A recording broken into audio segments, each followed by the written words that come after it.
বিশ্বনাথ আজকে সকালেই ঘুম থেকে উঠে গিয়েছিল। আমি যখন ঘুম থেকে উঠে ব্যালকনির কাছে গিয়ে দাঁড়ালাম, তখন দেখি বিশ্বনাথের টেবিলের সামনে একটা চায়ের কাপ রয়েছে। তার মানে তার এতক্ষণে চা খাওয়া হয়ে গেছে। কিন্তু বিশ্বনাথ আজকাল এত সকালে ওঠে না। তার ঘুম থেকে উঠতে বেশ খানিকটা দেরি হয়। তার মানে কোনো একটা কাজ রয়েছে, এমন কিছু একটা, যার জন্য সকাল সকাল উঠতে হয়েছে। তাই আমিও হাই তুলতে তুলতে বিশ্বনাথের ঘরে ঢুকে বললাম, কি ব্যাপার, আজ এত সকাল সকাল?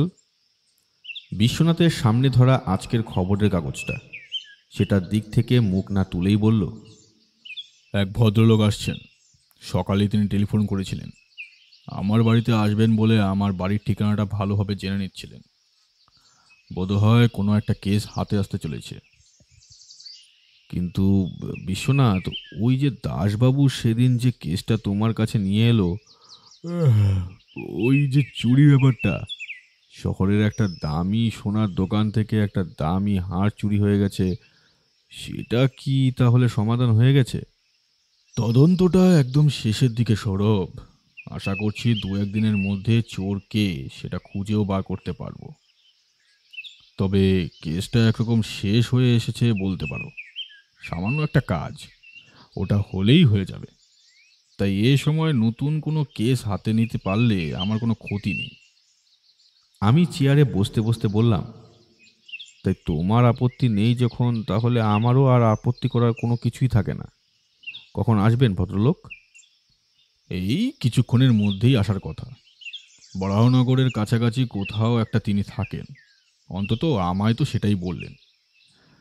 তার কোনো একটা অদ্ভুত কেসের ব্যাপারে আমায় তদন্ত করতে হবে, কিন্তু টেলিফোনে সে কেসের ব্যাপারটা কিছুই বললেন না।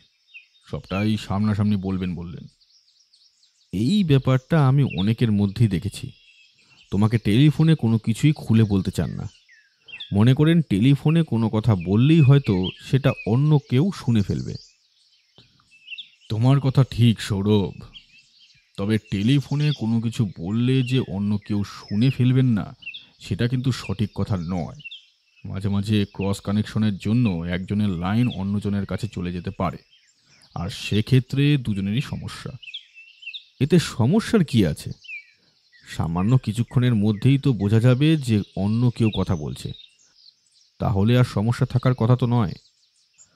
মনে করো তুমি কোনো একটা গুরুত্বপূর্ণ তথ্য আমায় দেওয়ার জন্য টেলিফোন করেছো, আর সেই টেলিফোনটা চলে গেল অন্য কারোর কাছে।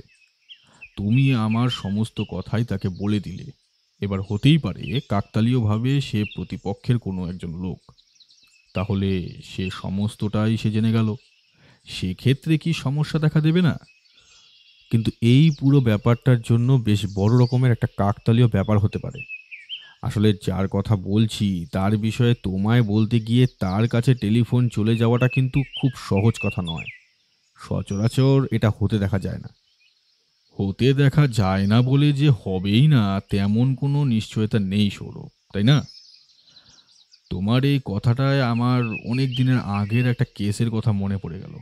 সেই কেসেও কিন্তু এমনই একটা বড় রকমের কাকতালীয় ব্যাপার ঘটেছিল, আর তার জন্যই কেসটা সম্পূর্ণ একটা অন্য মোড় নিয়েছিল। এই বিশ্বনাথ, থামো থামো থামো, দাঁড়াও দাঁড়াও। আমি বুঝতে পারছি তুমি অনেকদিন আগের কোনো একটা কেসের গল্প শোনাতে শুরু করবে। একটু অপেক্ষা করো ভাই। হাত মুখ ধুয়ে আসি আর হরিকে চায়ের জন্য বলে আসি। সকালে চা না খেলে দিনটা ভালোভাবে শুরু হয় না। বিশ্বনাথ অদ্ভুতভাবে হেসে উঠল। তারপর বলল, সেই গেছে, কিন্তু এমনই একটা চায়ের ব্যাপারও রয়েছে। আর ওই চায়ের ব্যাপারটার জন্যই কিন্তু কেসটা সামান্য কঠিন হয়ে গিয়েছিল। তা যাও, তুমি হাত মুখ ধুয়ে এসো, হরিকে চায়ের জন্য বলে এসো, তারপরে না হয় সমস্ত কিছু বলছি। বিশ্বনাথের কথায় আমি তাড়াতাড়ি চেয়ার ছেড়ে উঠে পড়লাম। তারপর হাত মুখ ধুয়ে নিয়ে রান্নাঘরে গিয়ে হরিকে বললাম, এই হরিদা, তাড়াতাড়ি 2 কাপ চা পাঠিয়ে দাও। বিশ্বনাথ অনেকদিন আগের একটা কেসের ব্যাপারে বলবে চা খেতে খেতে। সেটা শুনতে বেশ ভালোই লাগবে বলে মনে হয়। আর তোমার হাতে চা না খেলে যে সকালটা শুরু হয় না, তা তো তুমি জানোই। দাদাবাবু, তুমি যাও, আমি এক্ষুনি চা নিয়ে যাচ্ছি। তবে হ্যাঁ, আমি না যাওয়া পর্যন্ত কিন্তু গল্প শুরু করো নে। আজ রান্না একটু দেরি করে চা খাবো। ও হ্যাঁ, সকালের দিকে কে যেন একজন টেলিফোন করেছিল। হ্যাঁ, সে ব্যাপারে বড়দা তোমায় কিছু কয়েছে?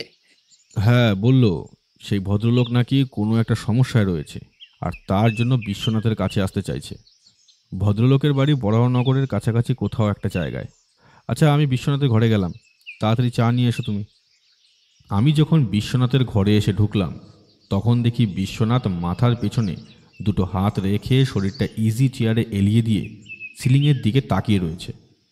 দেখে মনে হলো যেন কিছু একটা মনে করার চেষ্টা করছে। আমি আর কোনো কথা বললাম না, তার পাশের চেয়ারের উপরে গিয়ে বসলাম। বেশ কিছুক্ষণ কেটে যাওয়ার পরে হরিদা চা নিয়ে ঘরে ঢুকলো। তবে চা কিন্তু 2 কাপ নয়, 3 কাপ। হরিদা যে চা খেতে খেতে গল্পের আমেজ নেবে সেটা বুঝতে পারলাম, তাই একটু গুছিয়ে বসে বললাম, হ্যাঁ বিশ্বনাথ, চা চলে এসেছে, এবার শুরু করো তোমার সেই কেসের ব্যাপারটা। বিশ্বনাথ চায়ের কাপে একবার চুমুক দিয়ে কাপটা নামিয়ে রেখে বলতে শুরু করলো,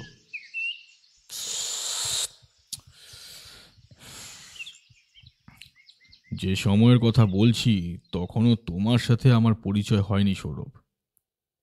তোমার সাথে পরিচয়ের মাত্র কয়েক মাস আগের কথা। তখন রাখাল এখানকার থানার দায়িত্বে ছিল। রাখাল ছেলেটা বেশ ভালো, যেমন করিচকর্মা তেমন বুদ্ধিমান। তবে মাঝে মাঝে তার সাথে কিন্তু তদন্তের ব্যাপারে আমার মতবিরোধ হতো।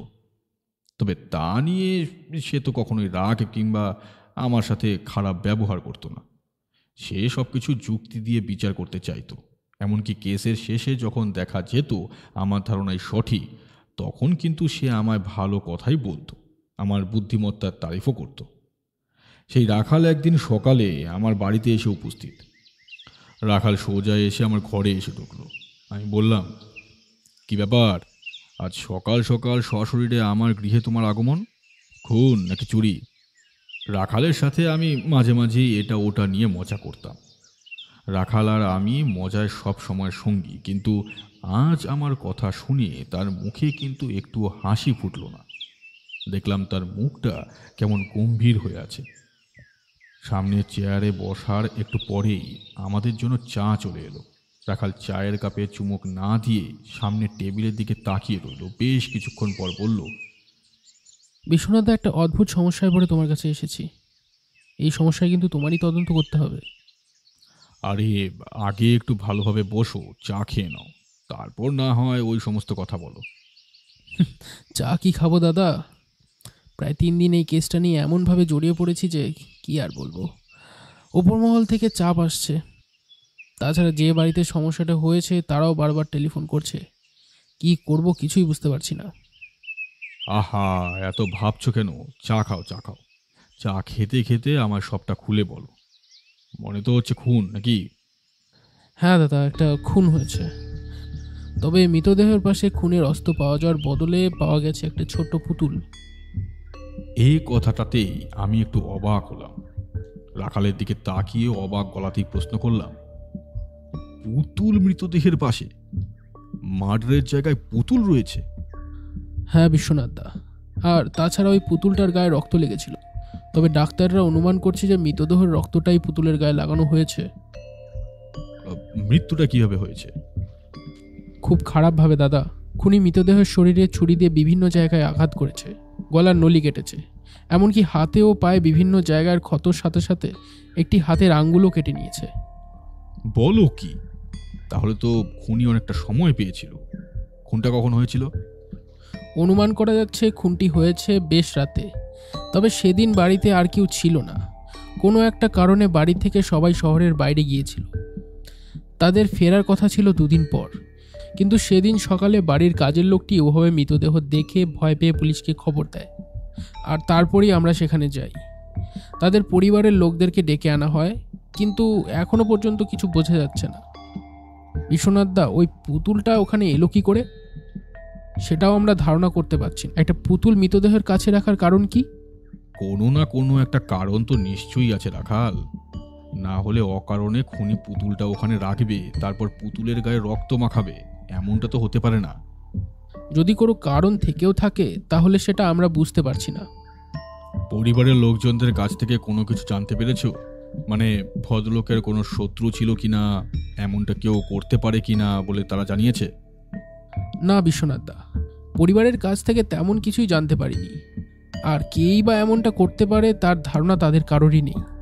খুনি বাড়ির ওপরে নজর রেখেছিল রাখাল, আর সেই কারণে বাড়িতে যখন কেউ ছিল না ঠিক সেই সময় লোকটা কাজ করেছে। আচ্ছা, কাজের লোক মৃতদেহ প্রথম দেখেছিল বলছো, সে কি বলছে? কাজের লোকটি বলেছে সকালে সে যখন বাড়িতে আসে তখন সে দেখতে পায় দরজা খোলা রয়েছে, অথচ বাইরে থেকে ভেজানো। দরজাটি খুলে ভিতরে ঢুকেই সে দেখতে পায় নিচের বসার ঘরের মতো জায়গাটায় মৃতদেহ পড়ে রয়েছে। ঘরের ভেতরে মৃতদেহ পড়ে রয়েছে, তার মানে ভদ্রলোক ঘরের ভেতর পর্যন্ত খুনিকে আসতে দিয়েছিল। কিন্তু এত রাতে খুনিকে ঘরের ভেতর পর্যন্ত আসতে দিলেন কেন?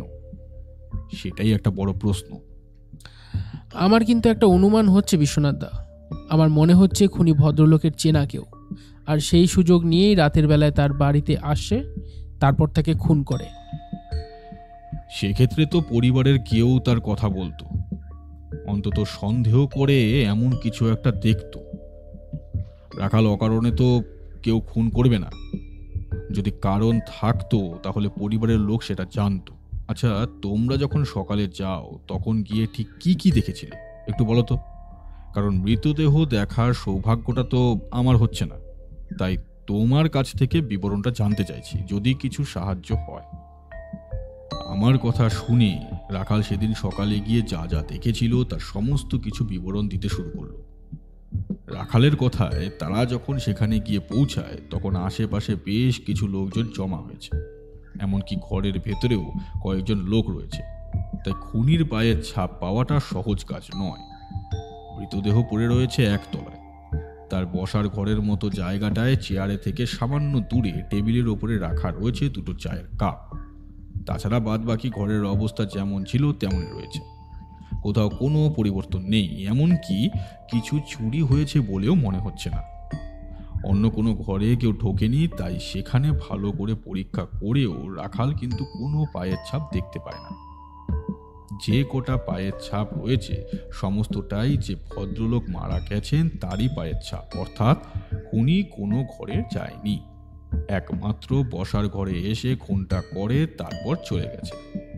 কিন্তু এখানে সমস্যা হলো, খুনি যদি খুন করতে আসে তাহলে দুটো চায়ের কাপ কেন? খুন করতে এলে কেউ তো আর চা খেতে বসবে না। রাখালের সমস্ত কথা শুনে আমি তাকে প্রশ্ন করলাম, আশেপাশে যে লোকজন রয়েছে তারা কেউ কিছু বলতে পারছে না? রাতের বেলা কোনো চিৎকার কিংবা কাউকে ও বাড়িতে ঢুকতে তারা দেখেনি? আশেপাশে যে বাড়িঘরগুলো রয়েছে সেগুলো খানিকটি দূরে, তবে তাদের আমি প্রশ্ন করেছি, তারা রাতের বেলায় ওই বাড়িতে কাউকে ঢুকতে দেখেনি, কিংবা এমনটা হতে পারে খুনি যখন ঢুকেছে তখন তারা কেউই জেগেছিল না। খুনি যে ও বাড়ির ওপর নজর রাখতো সে ব্যাপারটা নিশ্চিত, কারণ না হলে ফাঁকা বাড়িতে এসে খুন করতো না। তবে মৃতদেহের সাথে খুনির কোনো না কোনো একটা সম্পর্ক তো আছেই, সেটা শত্রুরই হোক কিংবা অন্য কিছু। তুমি কি একবার যাবে ও বাড়িতে? ও বাড়ির সবার সঙ্গে কথা বলে যদি কিছু খুঁজে বার করতে পারো। রাখাল আমায় প্রশ্ন করে চলে, তবে আমি তখন সেটা নিয়ে ভাবছিলাম না। আমি ভাবছিলাম চায়ের কাপগুলো নিয়ে আর পুতুলটাকে নিয়ে। পুতুলের গায়ে রক্ত লাগিয়ে দেওয়াটা তো নেহাত সামান্য কোনো ব্যাপার নয়, আর তার থেকেও আশ্চর্য ওই চায়ের কাপ দুটো। চায়ের কাপে নিশ্চয়ই খুনির হাতের ছাপ থাকবে। তাই আমি বললাম, আচ্ছা, চায়ের কাপ দুটোতেই খুনির হাতের ছাপ পাওয়া যায়নি, সেগুলো একটু পরীক্ষা করে দেখলে হতো না? চায়ের কাপে অনেকেরই হাতের দাগ থাকতে পারে বিশ্বনাথ দা, তবে আমরা তবুও চেষ্টা করছি। কিন্তু যে কটা হাতের ছাপ পাওয়া গেছে সেগুলো অতি সামান্য, তা থেকে খুঁজে বের করা সম্ভব নয়। আসলে কেউ হয়তো চায়ের কাপে হাতের দাগগুলো মুছে দেওয়ার চেষ্টা করেছে। এই একটা চায়ের কাপের মধ্যে আমরা ভদ্রলোকের হাতের ছাপ পেলেও অন্য কাপে কিন্তু তেমন কোনো হাতের ছাপ খুঁজে পাইনি। অর্থাৎ কাজটা অনেক ভেবে চিন্তে করা। একটা গোটা রাত সময় পেয়েছিল নিজের সমস্ত প্রমাণ লুকিয়ে ফেলার জন্য। তাহলে রক্তটা একা একা পুতুলের গায়ে লাগতে পারে না, উনি নিজেই লাগিয়েছেন। যদি খুন করতে গিয়ে লাগতো তাহলে নিশ্চয়ই সেটা সরিয়ে ফেলতো। তারপরেও কিছু পাওনি বলছো? না বিশ্বনাথ দা, মার্ডার ওয়েপেন খুঁজে পাওয়া যায়নি, তবে মনে হয় খুনি সেটা সঙ্গে করে নিয়ে গেছে। আমি রাখালের সমস্ত কথাই মন দিয়ে শুনছিলাম। কেসটা বড় অদ্ভুত বলে মনে হচ্ছিল। এমন একটা কাজ যদি কেউ করে তাহলে তাকে ধরতে পারাটা খুব একটা সহজ ব্যাপার নয়। এমনিতে তাকে কেউ দেখেনি, তার ওপর ওই ভদ্রলোকের কোনো শত্রু আছে বলে তার বাড়ির লোক বলতে পারছে না। খুনির হাতের ছাপও খুঁজে পাওয়া যাচ্ছে না। এমন একটা কেসে অপরাধীকে ধরবো কি করে সেটাই ভেবে চলছিলাম। তখন রাখাল আরেকবার বলল, একবার যাবে বিশ্বনাথ দা ও বাড়িতে? তাদের সাথে যদি কথা বলে কিছু তুমি বুঝতে পারো, আর তার সাথে খুনের জায়গা ওটাও তুমি ভালো করে দেখে আসতে পারবে। রাখালের কথায় আমি আপত্তি করলাম না।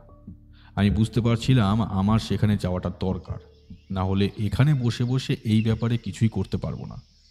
তাই আর সময় নষ্ট না করে রাখালের সাথে বেরিয়ে পড়লাম। বিশ্বনাথ একটানা কথা বলে থামতেই আমি তাকে প্রশ্ন করলাম, আচ্ছা, যে ভদ্রলোক খুন হয়েছিল তার বাড়িতে তুমি বলছো সেদিন কেউ ছিল না, কিন্তু যে কাজের লোকটির কথা তুমি বলছো সেই কাজের লোকটি বাড়িতে থাকতো নাকি রাতে চলে যেত? কাজের লোকটা দিনে বাড়িতে থাকলেও সন্ধেবেলা চলে যেত। তার বাড়ি কাছেই ছিল, পরের দিন সকালে সে আবার আসতো। সবাই কোনো একটা কাজে সেদিন বাইরে গিয়েছিল, তখন কাজের লোকটি সে বাড়িতেই ছিল। তারপর সন্ধে পর্যন্ত সে তার কাজকর্ম করে চলে যায়। পরদিন সকালে এসে দরজা খুলতে গিয়ে দেখে দরজা খোলা। আসলে সে সকাল সকালই চলে আসে, তখনও ওই ভদ্রলোক সাধারণত ঘুম থেকে ওঠেন না। ভদ্রলোক নাকি বেশ রাত জেগে তার কাজকর্ম করেন। তার কোনো একটা ব্যবসা রয়েছে কলকাতা শহরে, আর তার এই অভ্যেস অনেক দিনের হলেও এই ভদ্রলোক কাজের লোকের ডাক শুনে ঘুম থেকে উঠে যায়, কিন্তু সেদিন ওঠেনি। তাই কাজের লোকটির ব্যাপারটা দেখে একটু অদ্ভুত মনে হয়েছিল। সে যখন দরজা খুলল তখন সে মৃতদেহটা দেখতে পায় আর ভয় পেয়ে আশেপাশের লোকজন ডাকতে থাকে। তার কথায় সত্যি বলতে গেলে তার চেঁচামেচিতে আশেপাশের সবাই ছুটে আসে। তারপর সবাই বীভৎস ব্যাপারটা দেখে তাদের মধ্যে কারোর কথায় কাজের লোকটি নিজেই ও বাড়ির টেলিফোন থেকে পুলিশকে টেলিফোন করে। তারপরেই রাখাল গিয়ে সেখানে পৌঁছায়। খুন পর্যন্ত ব্যাপারটা ঠিক আছে বিশ্বনাথ, কিন্তু এই পুতুলের ব্যাপারটা আমি ঠিক বুঝতে পারলাম না। এমন একটা পুতুল ওখানে এলোই বা কি করে? তাহলে কি খুনি ওটা সঙ্গে করে নিয়ে এসেছিল? শুধু তুমি নও, সকলের প্রাথমিক ধারণা হয়েছিল যে আসলে ওই পুতুলটা যে খুন করেছে তার, সে হয়তো নিজের সঙ্গে করেই ওটা নিয়ে এসেছিল। আমি ওটা বুঝতে পারছিলাম যে ওই পুতুলটা দিয়ে কিছু একটা বোঝাতে চাইছে, এমন কিছু একটা যেটার সাথে পুতুলটার সম্পর্ক রয়েছে। কিন্তু তখনও পর্যন্ত আমি কিছুই বুঝতে পারিনি। ওটা বুঝতে পারছিলাম এই কাজের পেছনে যে মোটিভটা রয়েছে সেটা ভদ্রলোকের বাড়ির কেউ জানে না। সেইটাই আমায় খুঁজে বার করতে হবে, আর তাহলে খুনিকে খুঁজে বার করাটা সহজ হয়ে যাবে। কারণ এভাবে তো আর খুনিকে ধরা যাবে না, তাকে ধরতে হবে কোনো একটা অনুমানের ভিত্তিতে। আর সেই মুহূর্তে আমার কাছে কোনো সূত্র ছিল না। তাই রাখালের কথায় আমি আর সময় নষ্ট না করে সেই বাড়ির উদ্দেশ্যে বেরিয়ে পড়েছিলাম। যদিও 3টে দিন কেটে গেছে, তবুও যদি কিছু একটা খুঁজে পাওয়া যায় এই ভেবেই আমি বেরিয়ে পড়েছিলাম। তাহলে ও বাড়িতে গিয়ে কি কোনো সূত্র খুঁজে পেলে যেটা থেকে এই কেসের তদন্তটা শুরু করা যায়? সেটা খোঁজার জন্যেই আমরা ওই ভদ্রলোকের বাড়িতে যাচ্ছিলাম। তবে পথে যেতে যেতে আমার হঠাৎ একটা কথা মনে পড়ে। তাই আমি রাখালকে বললাম, রাখাল, একটা কথা বলো তো আমায়, যে ভদ্রলোক খুন হয়েছেন তিনি নিজে কি রান্না করতে পারতেন? মানে চা করতে পারতেন? না মানে ওই কথাটা তো জিজ্ঞেস করা হয়নি বিশ্বনাথ দা। কেন বলো তো, তুমি কিছু ভাবছো? আমি চায়ের কাপ দুটোর কথা ভাবছি। এত রাতে 2 কাপ চা কেউ না কেউ তো তৈরি করে দিয়েছিল। আর যেই তৈরি করে দিয়ে থাকুক তাকে অন্তত চা করাটা জানতে হবে। এবার এই ভদ্রলোক নিজে চা করতে পারতেন নাকি সেটা জানা দরকার, না হলে সেই কাজটা করেছিল খুনি নিজে। কিন্তু রাখাল, খুনি নিজে এসে চা খাইয়ে তারপর খুন করছে, এই ব্যাপারটা কিন্তু আমার মাথায় কিছুতেই ঢুকছে না। আমার কথাটা বোধহয় রাখাল কিছুটা বুঝতে পেরেছিল, তাই সে আমায় অযথা প্রশ্ন না করে কি যেন ভাবতে লাগলো।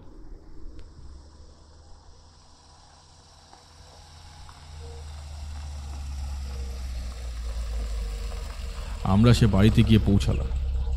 ভদ্রলোকের নাম সমীরণ হালদার। ভদ্রলোকের স্ত্রী আর তার একটি ছেলে রয়েছে। আমরা যখন পৌঁছালাম তখন বুঝতে পারলাম এই ভদ্র মহিলা আর ছেলেদের সাথে রাখালের এর আগেও কথা হয়েছে। তাকে দেখেই ভদ্র মহিলা এসে বললেন, ইন্সপেক্টর বাবু, আমার স্বামীকে কে খুন করেছে সেই ব্যাপারে কি কিছু জানা গেছে? না শর্মিলা দেবী, আসলে পুলিশ এ ব্যাপারে তেমন কিছু করতে পারেনি এখনো পর্যন্ত। তাই কেসটার তদন্ত করার জন্য আমি বিশ্বনাথ বাবুকে নিয়ে এসেছি। যদিও বিশ্বনাথ দা পুলিশের হয়েই তদন্ত করবে, তবু আপনাদের দিক থেকে একটা সম্মতি থাকা দরকার। শর্মিলা দেবী আমার দিকে তাকালেন, তারপর বললেন, বিশ্বনাথ বাবু মানে এই শহরে সেই চুরির তদন্তটা যে ভদ্রলোক করেছিলেন, উনি কি সেই গোয়েন্দা বিশ্বনাথ বাবু? তুমি তো জানো সৌরভ, গোয়েন্দা শব্দটা আমার একদম ভালো লাগে না। ডিটেকটিভ শব্দটা তো তার থেকেও খারাপ। তাই ভালো লাগার জন্য আর আমার পেশার সাথে মিল থাকবে এমন একটা শব্দ আমি নিজেই বেছে নিয়েছি, রহস্যানুসন্ধি। তাই যখন আমায় কেউ গোয়েন্দা কিংবা ডিটেকটিভ বলে তখন আমি আর চুপ করে থাকতে পারি না। তাই বললাম, ক্ষমা করবেন শর্মিলা দেবী, আমি আসলে গোয়েন্দা নই, আমি সামান্য রহস্যানুসন্ধি মাত্র, রহস্যের উদ্ঘাটন করে থাকি। তবে আপনি ঠিকই বলেছেন, শহরের সেই হিরে চুরির তদন্তটা পুলিশের হয়ে আমিই করেছিলাম। আমার কথার উত্তরে শর্মিলা দেবী কিছু বলার আগে সমীরণবাবুর ছেলে সমর হালদার বলে উঠলেন, তার মানে আজ থেকে আমার বাবার খুনের তদন্তটা আপনি করবেন? বিশ্বনাথবাবু, আমার বাবাকে যারা এভাবে খুন করেছে তাদের আমি শাস্তি চাই। তাদের আপনাকেই শাস্তি দিতে হবে কিন্তু। সমরের বয়স অনেক কম, আমার থেকে অনেকটাই ছোট। তাই আমি তার দিকে তাকিয়ে বললাম, সমর, তুমি চিন্তা করো না, এই কেসটা আমি যখন হাতে নিয়েছি তখন তোমার বাবার খুনিকে আমি ঠিক খুঁজে বার করব। তবে তার জন্য তোমাদের আমায় কয়েকটা প্রশ্নের উত্তর দিতে হবে, তাহলে আমার কাজটা সহজ হয়ে যাবে। কি জানতে চান বিশ্বনাথবাবু? আপনি বলুন, আপনি বলুন, আমি সব প্রশ্নের উত্তর দিতে রাজি আছি। আচ্ছা, তোমার বাবা কি রান্না করতে পারতেন? এমন একটা প্রশ্ন বোধহয় শর্মিলা দেবী কিংবা সমর কেউই আশা করেন। তারা ভেবেছিল আমি অন্য কিছু জিজ্ঞাসা করব, তাই একটু তারা হতভম্ব হয়ে গেল।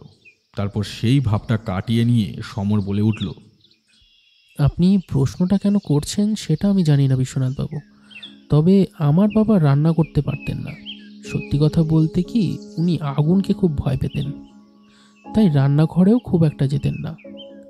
রান্না করা তো দূর, সামান্য চা পর্যন্ত আমার বাবা করতে পারতেন না। হ্যাঁ বিশ্বনাথ বাবু, আগুন দেখলেই উনি একটু ভয় পেতেন। আসলে ছোটবেলা থেকেই ওনার এই ব্যাপারটা ছিল, সেটা আমরা সকলেই ভালোভাবে জানতাম। তাই তাকে রান্নাঘরে কখনো আমরাও যেতে দিতাম না। বুঝতেই পারছেন, এমন অনেক ব্যাপার এমন অনেকের মধ্যেই থেকে যায়, তাই সেটা আমরা স্বাভাবিকভাবেই নিয়েছিলাম। সেটা ঠিক আছে, তবে যদি তিনি চা না করতে পারতেন তাহলে সেদিন রাতে চা করেছিল কে? খুনি। এ বাড়িতে এসে চা করে খাওয়াবে, তারপরে সে খুন করবে? এই ব্যাপারটা মেনে নিতে একটু অসুবিধা হচ্ছে না? কিন্তু বিশ্বনাথ দা, সমীরণবাবু যখন চা করতে পারেন না, তাহলে নিশ্চয়ই অন্য কেউ চা করেছে। সেটাই তো রাখাল। আচ্ছা, আপনাদের কাউকে সন্দেহ হয়, মানে এমনটা কেউ করতে পারে বলে আপনাদের মনে হয়? না বিশ্বনাথ বাবু, আমরা তো কারোর কথা বলতে পারবো না, তবে ওর একটা ব্যবসা ছিল, সেই ব্যবসাটা খুব একটা খারাপ চলছিল না, তাই সেই কারণে যদি তার কোনো শত্রু হয়, তাহলে সেই বিষয়টা আমি জানি না। কিসের ব্যবসা ছিল সমীরণ বাবুর? বাবা পাটের ব্যবসা করত। আমার সাথে মাঝে মাঝে এ বিষয়ে কথা বলতো, কারণ বাবা চাইতো ভবিষ্যতে আমি নিজেও ব্যবসা করি। তাই বাবা পাট কোথা থেকে আনতো, কোথায় যেত, এছাড়া টাকা পয়সার সমস্ত ব্যাপারেই আমার সাথে কথা বলতো। এই ব্যাপারটা আমি জানি বিশ্বনাথবাবু। তাহলে তো তুমি এটাও বলতে পারবে কাদের সাথে সমীরণ বাবুর ব্যবসা চলতো, আর সমীরণ বাবুর এই ব্যবসায় প্রতিদ্বন্দ্বী কারা ছিল সেটা সম্পর্কে একটা ধারণা তোমার থাকবে। সমর এরপর সমীরণ বাবুর ব্যবসার সম্পর্কে আরো কিছু কথাবার্তা বলল, তবে সেগুলো তোমাদের না বললেও চলবে। একটা সময় আমি বুঝতে পারছিলাম সামান্য দুজনকে সন্দেহ করা যেতে পারে, তারা সমীরণ বাবুর মতো একই ব্যবসা করতেন। তবে এখানে একটা ব্যবসার সমস্যা রয়েছে। এখন তার পাটের ব্যবসা। শহরের একটা কারখানায় সমীরণ বাবু বেশ কিছু পাট যোগান দিতেন। সমীরণ বাবুর আগে সেই কারখানায় পাটের যোগান দিতেন অন্য এক ভদ্রলোক। তবে সমীরণ বাবু তার থেকেও কম টাকায় পাটের যোগান দিতেন বলে সমস্ত কাজটাই সেই কারখানার মালিক সমীরণ বাবুকে দিয়ে দেয়। এতে যে সেই ভদ্রলোক ক্ষুব্ধ হবেন সেটাই স্বাভাবিক। সমর যতটা জানত, তার কাছ থেকে আরও একজন ভদ্রলোকের ব্যাপারে সামান্য কিছু খোঁজ খবর নিয়ে নিলাম। মনে মনে ভেবে রাখলাম এদের দুজনের সাথে একবার দেখা করতে হবে। কিন্তু সৌরভ, একটা কথা মনে রাখবে, ব্যবসায়ী লোকেরা কখনোই ছোটোখাটো সমস্যায় জড়িয়ে পড়তে চায় না। একটা কারখানা তাদের হাত থেকে চলে গেছে বলে যে তাদের ব্যবসা বন্ধ হয়ে যায় এমনটা কিন্তু নয়। তারা ঠিক অন্য একটা রাস্তা খুঁজে নেবে। তবে এই সমস্ত আইনের ঝামেলা কিংবা খুনের ঝামেলায় জড়িয়ে পড়লে ব্যবসা তো বন্ধ হবেই, তারপর খুনের দোষে জেল হাজত, শাস্তিও হতে পারে। এসব থেকে এরা দূরে থাকতে চায়। তবে এই সমস্ত ব্যাপার আমি আরও পরে জানতে পেরেছিলাম। সমরের সাথে কথা শেষ করে আমি শর্মিলা দেবীকে বললাম, শর্মিলা দেবী, আপনি আপনার আত্মীয়ের বাড়িতে বেড়াতে যাওয়ার দিন সকালে কিংবা তার আগে সমীরণ বাবুর মধ্যে কোনো পরিবর্তন লক্ষ্য করেছিলেন? মানে এমন কিছু যেটা এর আগে দেখা যায়নি? না বিশ্বনাথ বাবু, উনি তো স্বাভাবিকই ছিলেন, তেমন কিছু মনে হয়নি। আর ব্যবসা নিয়েও যে কোনো সমস্যা চলছে সেটাও আমার মনে হয়নি। তেমন হলে তিনি অবশ্যই আমাকে এই ব্যাপারটা জানাতেন। আমি বেশ কিছুক্ষণ চুপ করে রইলাম। কিছুই বুঝে উঠতে পারছিলাম না। বারবার মনে হচ্ছিল কোনো শত্রু যদি না থাকে তাহলে এই কাজটা করলো কে।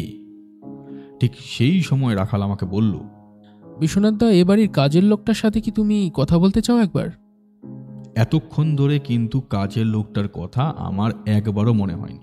রাখাল এই কথা বলার সাথে সাথে আমি বললাম, হ্যাঁ, কাজের লোকটাকে তো দেখতে পাচ্ছি না। সে কোথায় গেল শর্মিলা দেবী? ওর শরীরটা সামান্য খারাপ হয়েছে, কাল এসেছিল, এসে বলে গেছে দুদিন আসবে না। আমিও কিছু বলিনি। প্রায় বছর 4 আমাদের এখানে কাজ করছে, এমনটা কখনো করেনি। তাই মনে হলো মিথ্যা কথা বলছে না, তাই আমি ছুটি দিয়ে দিয়েছি। আর বুঝতেই তো পারছেন, এই সমস্ত কিছুর মধ্যে তাকে নিয়ে এতটা মাথা ঘামাতে চাইছি না। আপনার কাজের লোকটার বাড়ির ঠিকানাটা একবার আমায় দিন, আর আমার টেলিফোন নম্বরটা আপনাদের দিয়ে যাচ্ছি। একটা খাতা পেন। আমার কথায় সমর উঠে গিয়ে খাতা পেন নিয়ে এলো। আমি আমার বাড়ির ঠিকানাটা এমনকি টেলিফোন নাম্বারটা তাদেরকে দিয়ে এলাম। তারপর তাদের কাছ থেকে কাজের লোকটির ঠিকানাটা জেনে নিয়ে বেরিয়ে পড়লাম। বারবার বলে দিলাম কোনো কিছু একটা মনে পড়লে যেন আমায় তারা জানায়। বাইরে বেরিয়ে এসে রাখাল আমাকে বলল, বিশ্বনাথ দা, কিছু বুঝতে পারলে? ব্যবসায়িক ক্ষেত্রে শত্রুতা হওয়ার সম্ভাবনা কম রাখাল। ব্যবসায় মানুষরাই সমস্যা খুব একটা করে না, শুধু শুধু ঝামেলায় জড়িয়ে পড়তে চাইবে না। ব্যাপারটা অন্য কোথাও রয়েছে, অন্তত আমার তো তাই মনে হচ্ছে। তবুও এই দুজনের ভদ্রলোকের সাথে একবার কথা বলতে হবে। আর তাছাড়া কাজের লোকটার সাথেও কথা বলার দরকার। ঠিকানাটা তো রয়েছে, একবার চলো না কাজের লোকটার সাথে দেখা করেই আসি। বিশ্বনাথ থামতেই আমি বলে উঠলাম, তুমি তো প্রত্যেকটা কেসের ক্ষেত্রে সবাইকে সন্দেহের তালিকায় রাখো, তাহলে এই দুজনকে বাদ দিলে কেন? আমি ওদের দুজনকে বাদ দিইনি, তবে তাদের প্রতি আমার সন্দেহ খানিকটা কম হয়েছিল। তার কারণ ওই পুতুলটা, এবং আরও একটা কারণ আছে, সেটা হলো ওই চায়ের ব্যাপারটা। সমীরণ হালদার একজন ব্যবসায়ী মানুষ, আর সেই দুজন তেমনই ব্যবসায়ী মানুষ। তারা যদি কোনো কারণে এই কাজটা করতে চায় তাহলে তারা অন্য কোনো লোক দিয়ে করাবে, তারা নিজেরা আসবে না। তাদের টাকার অভাব নেই, এই কথাটা মনে রাখতে হবে। এই সমস্ত কাজ টাকা দিয়ে লোক লাগিয়ে করবে। তবে সেই লোক হঠাৎ করে সমীরণ হালদারকে চা বানিয়ে খাইয়ে তারপর খুন করতে যাবে কেন? আর সব থেকে বড় ব্যাপারটা হলো আশেপাশের বাড়িগুলো দূরে হলেও খুব একটা দূরে কিন্তু নয়। রাতের বেলা একজন প্রাণ ভরে চিৎকার করলে সেই চিৎকার তাদের পর্যন্ত পৌঁছে যাবে। খুনি যদি অচেনা হয় তাহলে সমীরণ বাবু প্রথমেই তাকে বাড়িতে ঢুকতে দিতেন না অত রাতে। তার মানে খুনি তার চেনা। এই একই যুক্তিতে ওই দুজনকে অপরাধী বলে যেমন মনে করা যায়, তেমন তাদেরকে সন্দেহের তালিকা থেকে একটু নামিয়েও রাখা যায়। ব্যাপারটা পুরোটাই কিন্তু অনুমানের ওপর। আমি আগেই বলেছি, আমার কেমন যেন মনে হচ্ছিল এরা কাজটা করতে পারে না, তবুও তদন্তের খাতিরে তাদের সাথে কথা বলতে হয়েছিল। সেদিনের মতো রাখালকে বিদায় জানিয়ে আমি বাড়িতে ফিরে এলাম। বাড়িতে এসে বসে কেসটার ব্যাপারে ভাবতে লাগলাম, কিন্তু যতই ভাবছি ততই কেমন যেন কেসটা চট পাকিয়ে যাচ্ছিল। তবে আমার কেমন যেন মনে হচ্ছিল ওই পুতুলটার আর ওই চায়ের দুটো কাপ এই কেসে কোনো না কোনো একটা সূত্র ছেড়ে যাচ্ছে, যেটা আমি ধরতে পারছি না। আমার কাছে সেই দুজন ভদ্রলোকের ঠিকানা ছিল, তাই পরদিন সকালে আমি একাই তাদের মধ্যে একজনের সাথে দেখা করলাম। বেশ কিছুক্ষণ কথাবার্তা বলার পরে বোঝা গেল সমীরণ হালদার তাদের প্রতিদ্বন্দ্বী হতে পারে, কিন্তু সেই কারণে তিনি খুন করবেন এমন কোনো কারণ অন্তত তার দিক থেকে নেই। তিনি এটাও বললেন যে, আরে ব্যবসায় তো ওঠানামা হবেই, একজন এগিয়ে যাবে আর অন্যজন পিছিয়ে যাবে, কিন্তু তাই বলে একজনকে খুন করার মতো হিম্মত আমার নেই বিশ্বনাথ বাবু। তোমরা জানো, মানুষের সাথে বেশ কিছুক্ষণ কথা বললেই সামান্য অনুমান করা যায় যে মানুষটা মিথ্যে বলছে না, সত্যি বলছে। এই লোকটা মিথ্যে বলছে সেটা আমার মনে হলো না। তখন আরেকটি ভদ্রলোকের সাথে দেখা করার জন্য বেরিয়ে পড়লাম, যে ভদ্রলোকের সাথে সমীরণবাবুর বেশি শত্রুতা থাকার কথা। তার অফিসে গিয়ে যখন পৌঁছালাম তখন প্রথমে দারোয়ান আমায় ঢুকতেই দিতে চায়নি। তারপর যখন আমি বললাম সমীরণ হালদারের খুনের তদন্তটা আমি করছি পুলিশের হয়ে, এরপর যদি প্রয়োজন হয় তাহলে আমায় পুলিশ নিয়ে আসতে হবে, তখন দারোয়ান ব্যাপারটা মন দিয়ে শুনল। তারপর অফিসে গিয়ে বোধহয় সেই ভদ্রলোকের সাথে কথা বলে সে আমায় ঢুকতে দিল। আমি ভদ্রলোকের ঘরে উল্টো দিকে চেয়ারে বসে রয়েছি। সবটা সেই ভদ্রলোককে বলা হয়ে গেছে।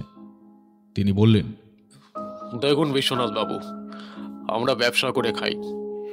সমীরণ বাবু আমার থেকে কম টাকায় পাট ওই কারখানায় দিচ্ছে, তাতে আমার একটু খারাপ লেগেছিল প্রথমে, কারণ আমার হাত থেকে অত বড় একটা কাজ বেরিয়ে গেল। কিন্তু সেই কাজের লোকসান আমি পুষিয়ে নিয়েছি। অন্য একটা কারখানায় নতুন করে পাট দেওয়া শুরু করেছি আমি, তাই তার সাথে আমার কোনো শত্রুতা এখন আর নেই।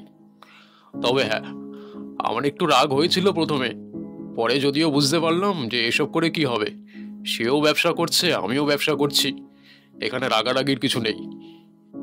তার মানে আপনি বলছেন এসব ব্যাপারে আপনি কিছুই জানেন না, কিন্তু পরে যদি প্রমাণিত হয় যাদববাবু যে আপনি এসবের পেছনে রয়েছেন, তাহলে কিন্তু আপনাকে সমস্যায় পড়তে হবে।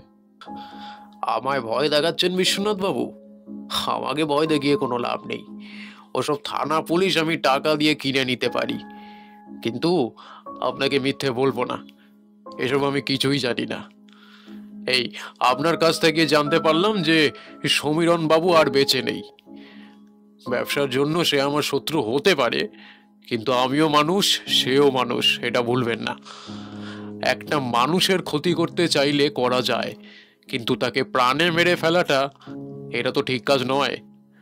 আপনাকে আমি চিনি বিশ্বনাথ বাবু, আপনি একজন গোয়েন্দা, সেটাও আমি জানি। এর আগে আপনি বেশ কিছু কেসে পুলিশের হয়ে কাজ করেছেন, সেটাও আমি জানি। আপনাকে আমি সম্মান করি বিশ্বনাথ বাবু, কিন্তু সত্যি বলছি, আমি এসব ব্যাপারে কিচ্ছু জানি না। সামান্য ভুল করলেন যাদববাবু, আমি গোয়েন্দা নই, আমি রহস্যানুসন্ধী। তবে আপনি যখন বলছেন আপনি এ ব্যাপারে কিছুই জানেন না, তখন আমি সেটাই মেনে নিচ্ছি।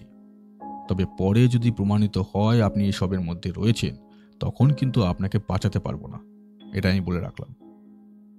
বুঝলে সৌরভ, ভদ্রলোকের মুখে একটা হাসি লেগেই রয়েছে। ব্যবসায়ী মানুষদের বোধ হয় এটাই নীতি। তিনি আমার সামনে হাত জোর করে বললেন, দেখুন দেখুন, আপনি আমাকে দুটো কড়া কথা শোনাবেন বলে আমি কিন্তু আপনার উপর রেগে যাব না। আপনি আপনার কাজ করছেন আর আমি আমার কাজ। এখনো বলছি, আমি কিন্তু এই ব্যাপারে সত্যি কিছু জানি না। আর আমি যদি এটাও জানতে পারতাম সমীরণ বাবুকে কেউ মারতে চাইছে, তাহলে আমি সেটা আটকাতে চাইতাম। আর কারণ সমীরণ বাবু আর আমি তো একই রাস্তার মানুষ, তাই না? সেখান থেকে আমায় ব্যর্থ হয়ে ফিরে আসতে হলো, কিছুই পেলাম না। তবে সেদিন সন্ধেবেলা হঠাৎ করে আমার কাছে সমরের টেলিফোন এলো। টেলিফোনটা ধরতেই সে যা বলল তা শুনে আমি একটা আশার আলো দেখতে পেলাম। বেশ কয়েক বছর আগে সমীরণবাবু একদিন ভাড়ার গাড়িতে করে কোথাও একটা যাচ্ছিলেন। সেই সময় রাস্তার উল্টো দিক থেকে রাস্তা পার হওয়া এক ভদ্রলোক আর তার একটি ছোট্ট মেয়ে হেঁটে আসছিল। ভাড়ার গাড়ির দারোয়ানের ভুল হোক কিংবা সেই বাচ্চা মেয়েটির হঠাৎ করে দৌড়ে আসার কারণেই হোক, একটা দুর্ঘটনা ঘটে যায়। বাচ্চা মেয়েটা গাড়ির ধাক্কা খেয়ে রক্তাক্ত অবস্থায় রাস্তার একপাশে পড়ে থাকে। সমীরণবাবু গাড়োয়ানকে গাড়ির দাঁড় করাতে বলেছিলেন, বাচ্চাটাকে হাসপাতালে নিয়ে যাওয়ার কথা বলেছিলেন, কিন্তু গাড়োয়ান ভয় পেয়ে গাড়ি তাড়াতাড়ি ছুটিয়ে দেয়। আর তাড়াতাড়ি গাড়ি ছুটাতে গিয়ে ওদের গাড়িটা গিয়ে ধাক্কা মারে রাস্তার পাশে একটা গাছে। ঘটনাস্থলে গাড়ির গাড়োয়ান মারা যায় এবং সমীরণবাবুকে জখম অবস্থায় হাসপাতালে নিয়ে যাওয়া হয়। তারপরে আর কিছুই জানা যায়নি। তবে পরে সমীরণবাবু জানতে পেরেছিলেন সেই বাচ্চা মেয়েটাও নাকি মারা গেছে। এই ঘটনাটা সমরের হঠাৎ মনে পড়ে যাওয়ায় সে আমায় জানায়। তবে এটাতে আমার কোনো সাহায্য হবে কিনা সে জানে না, তবুও তার মনে পড়েছিল তাই সে আমায় বলেছে। তবে তার কথা শুনতে শুনতে আমার কেমন জানি বারবার সেই পুতুলটার কথা মনে পড়ে যাচ্ছিল। তাই সমরের সাথে কথা বলা শেষ করে আমি থানায় রাখালকে টেলিফোন করে বললাম, হ্যালো রাখাল, আচ্ছা রাখাল, মৃতদেহের পাশে যে পুতুলটা পাওয়া গিয়েছিল সেটা কি নতুন কোনো পুতুল নাকি বেশ পুরনো? রাখাল কিছুক্ষণ চুপ করে রইল, তারপর অপর প্রান্ত থেকে সে বলল, বিশ্বনাথদা, তোমাকে কিন্তু বলতে ভুলে গিয়েছিলাম যে পুতুলটা বেশ পুরনো। দেখে মনে হয় 4-5 বছর পুরনো হবে। এখানে ওখানে তুলো বেরিয়ে গেছে, চামড়াটা কেমন ফ্যাকাশে হয়ে গেছে। এমন একটা পুতুলকে অনেকদিন ধরে যত্ন করে রেখে দিলে যা হয় আর কি। কিন্তু এ কথাটা কেন জিজ্ঞেস করছো বলো তো বিশ্বনাথদা? আমি তার কথার কোনো উত্তর দিলাম না। তার বদলে তাকে বললাম, একটা কাজ করো রাখাল, কাল সকালে একবার আমার বাড়িতে এসো। সমীরণ হালদারের বাড়ির সেই কাজের লোকটির সাথে একবার দেখা করতে হবে। এরপরে আমি ছোট্ট একটা কাজ করেছিলাম। সেই কাজটা না করলে হয়তো এত কিছু আমি জানতে পারতাম না, আর আমার সন্দেহটা ঠিক পথে এগিয়ে যেত না। পরদিন বেশ সকালেই রাখাল আমার বাড়িতে এসে পৌঁছালো। তখন আমরা সোজা গিয়ে পৌঁছালাম সেই কাজের লোকটির বাড়িতে। কাজের লোকটার বাড়িটা খুব একটা বড় নয়, ছোট্ট দুটো ঘর। আমরা দরজায় কড়া নাড়তে ঘরের ভেতর থেকে সেই কাজের লোকটি নিজেই বেরিয়ে এসে দরজা খুলল। তারপর রাখালকে আর আমাকে দেখে বলল, এ কি ইন্সপেক্টর বাবু, আপনি এখানে? কি হয়েছে বলুন তো? এখানে তোমাদের একটা কথা বলে রাখা দরকার। কাজের লোকদের কথাবার্তা, চালচলন কিংবা হাবভাব কিন্তু একটু অন্য ধরনের হয়। একে দেখে কিন্তু তেমন কিছু মনে হলো না। তার কথা শুনে এবং আচার আচরণ বেশ শিক্ষিত আর মার্জিত বলেই মনে হলো। তার ঘরের ভেতরটাও বেশ সাজানো গোছানোই ছিল। একজন কাজের লোকের পক্ষে যেমনটা হওয়া সম্ভব নয়। যাই হোক, সদাশিবের কথার উত্তরে রাখাল বলল, তোমার সাথে বিশ্বনাথবাবু একটু কথা বলবেন ওই সমীরণবাবুর খুনের ব্যাপারে। আমি তো যা জানি তার সব কথাই বলেছি ইন্সপেক্টর বাবু, আর নতুন করে কোনো কিছুই তো আমার জানা নেই। তুমি বেশ ভালো চা করতে পারো তাই না? আমার প্রশ্নে সদাশিব কেমন যেন একটু চমকে উঠল। তারপর বলল, ও বাড়িতে তো আমি সমস্ত কাজই করি বিশ্বনাথ বাবু, চাও করতে হয় সেটাও আমি করতে পারি। একটা ব্যাপার লক্ষ্য করছিলাম, সদাশিব কিন্তু আমাদের ঘরের ভেতরে ঢোকার জন্য একবারও বলল না। তাই আমি নিজেই বললাম, সদাশিব, তোমার ঘরের ভেতরে কথা বললে ভালো হতো না? বাইরে দাঁড়িয়ে থাকতে খুব একটা ভালো লাগছে না। কথাটা বলার সাথে সাথেই বুঝতে পারলাম সদাশিবের মুখটা কেমন যেন একটু থমথমে হয়ে গেল। তারপর সে নিজের মুখের ভাবটা বদলে নিয়ে বলল, ও আচ্ছা আচ্ছা, এ কথা। আসলে ঘরটা একটু অগোছালো রয়েছে, আপনারা একটু দাঁড়ান, আমি ঘরটা একটু গুছিয়ে নিই, তারপরে ঘরে এসে বসুন। আমাদের ঘরের বাইরে দাঁড় করিয়ে ভেতরের দিকে যেতে যেতে হঠাৎ করেই সদাশিব মুখের ওপর দরজাটা বন্ধ করে দিল। তারপর স্পষ্ট ছিটকিনি তুলে দেওয়ার শব্দ শুনতে পেলাম। রাখাল একবার আমার দিকে তাকিয়ে তড়িৎ গতিতে দরজার ওপর একটা ধাক্কা দিল। তারপর বলল, দরজা খোলো বলছি। ভেতর থেকে কিন্তু দরজা খোলার কোনো লক্ষণ দেখতে পেলাম না। আমরা ঘরের দরজার কাছে দাঁড়িয়ে রইলাম। বাড়িটার পেছন দিক থেকে একটা ফাঁকা জায়গা শুরু হয়েছে, তারপরে ছোট্ট একটা গলি। সেই গলিটা গিয়ে মিশেছে সামনের বড় রাস্তায়। একটু পরেই দেখতে পেলাম সেই ছোট্ট গলি থেকে একজন দৌড়ে বড় রাস্তার দিকে চলে যাচ্ছে। ব্যাপারটা দেখে আমরা আর অপেক্ষা করলাম না, লোকটার দিকে আমরাও দৌড়তে লাগলাম। এইভাবে বেশ কিছুটা দৌড়ে গিয়েছি, তখন লোকটাকে স্পষ্টভাবে দেখা গেল। রাখাল চিৎকার করে বলে উঠল, দাঁড়াও দাঁড়াও দাঁড়াও বলছি, না হলে কিন্তু আমি গুলি ছুড়ব, দাঁড়াও। রাখালের কথা শুনে লোকটা দাঁড়াচ্ছে না দেখে রাখাল বাধ্য হয়ে লোকটার পা লক্ষ্য করে গুলি চালালো। রাখালের লক্ষ্য অব্যর্থ, সেটা আমি এর আগে অনেকবার দেখেছি। চরম বিপদের মুহূর্তেও রাখালের হাতের বন্দুক তার লক্ষ্যভেদ করে না, আর আজও সেটাই হলো। লোকটার পায়ে গুলি লাগাতে সে রাস্তার ওপরে বসে পড়েছিল। আমরা দৌড়ে তার কাছে যেতেই লোকটাকে দেখতে পেলাম। তার পরনে একটা ধুতি, গায়ের উপর একটা সাদা রঙের পাজামা। লোকটার দুটো হাত দিয়ে পা চেপে ধরে যন্ত্রণায় রাস্তার ওপরে বসে পড়েছিল। আমি তার সামনে গিয়ে বললাম, বড্ড কাঁচা কাজ হয়ে গেল, তাই না গোবিন্দনারায়ণ বাবু? আপনার উচিত ছিল খুনটা হওয়ার পরে এখান থেকে গ্রামে ফিরে যাওয়া, কিন্তু সেটা আপনি করলেন না, আর সেই কারণেই ধরা পড়ে গেলেন। লোকটা অবাক হয়ে আমার দিকে তাকিয়ে বলল, আপনি আপনি আমার নাম জানলেন কি করে? কাল সন্ধ্যাবেলা সমীরণ বাবুর ছেলে সমর আমায় সেই ব্যাপারটা জানায়, যেটা আপনার সাথে ঘটেছিল। তবে এখানে সমীরণ বাবুর দোষ আছে কিনা সেটা আমি জানি না, কিন্তু সে যদি অন্যায় করেও থাকে সেক্ষেত্রে আপনি আইন হাতে তুলে নিয়ে ভালো কাজ করলেন না। আমার চোখের সামনে আমার মেয়েটা ছটফট করেছিল। আমি কতবার গাড়িটাকে দাঁড়াতে বললাম, কিন্তু দাঁড়ালো না গাড়িটা। সেদিন যদি দাঁড়াতো তাহলে আমার মেয়েটা মরতো না। তবে গাড়ির চালকের শাস্তি হয়েছে, একটা গাছে ধাক্কা দিয়ে সে সেখানেই মরেছে। ওই লোকটার শাস্তি হয়নি। ওই লোকটার জন্যই তো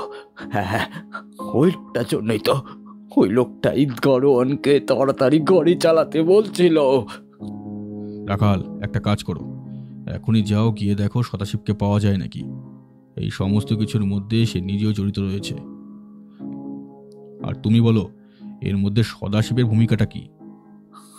আমি গ্রাম থেকে শহরে যখন এসেছিলাম তখন সদাশিব এখানে আসেনি।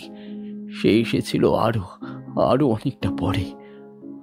আমার মেয়েটা ওভাবে মারা যাবার পরে আমি কলকাতা ছেড়ে যাইনি। আমি ওই লোকটাকে খুঁজছিলাম, ওকে খুঁজে বার করেছিলাম, তারপরে এখানেই থেকে গেছি।